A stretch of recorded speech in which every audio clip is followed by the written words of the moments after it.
For centuries, the Atlantic Ocean was a bridge, not a barrier, connecting Europe and the Americas through shared history, values, and economic partnership.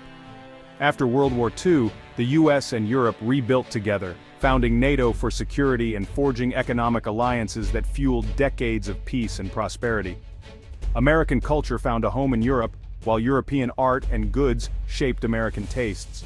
Their economies became deeply intertwined. A car assembled in Germany might use parts from Ohio, and iPhones designed in California sold from Lisbon to Helsinki. The idea was simple: countries that trade freely are less likely to fight and more likely to prosper together. But now this partnership faces its greatest test in generations. A serious trade war has erupted between the US and the EU, shaking the foundations of their historic alliance. This isn't just a spat over a few products. It's a fundamental conflict over the rules of global trade and the future of their relationship.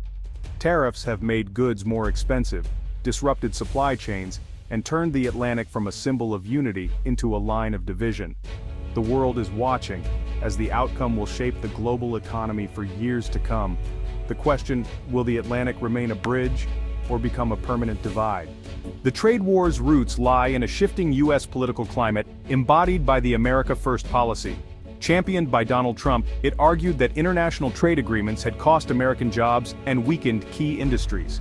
The solution? Protect US businesses by making foreign goods more expensive, even if it meant alienating allies.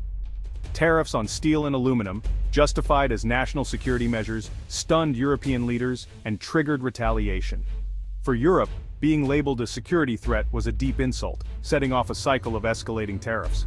America first rejected multilateralism, favoring one-on-one deals, misunderstanding that the EU negotiates as a bloc, not as individual countries. This clash, US unilateralism versus EU collectivism, ignited the transatlantic trade war.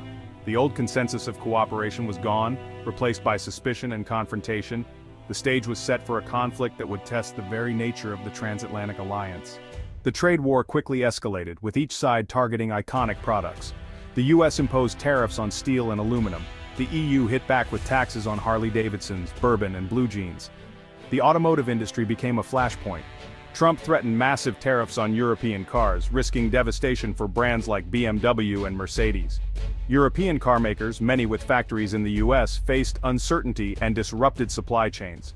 American companies using European steel saw costs soar, while European producers of cheese and wine lost access to US markets.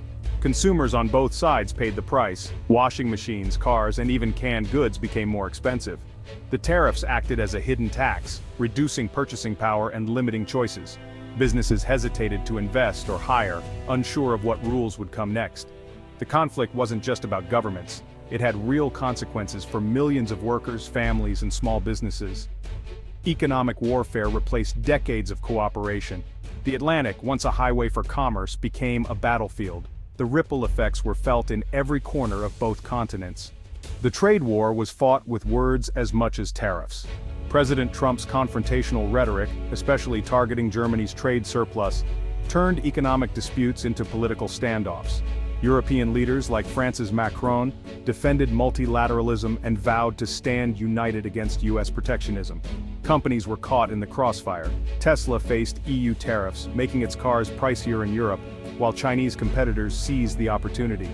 European car makers like BMW and Porsche, threatened by US tariffs, also employed thousands of Americans in their US factories. Ironically, tariffs meant to protect US jobs endangered them instead.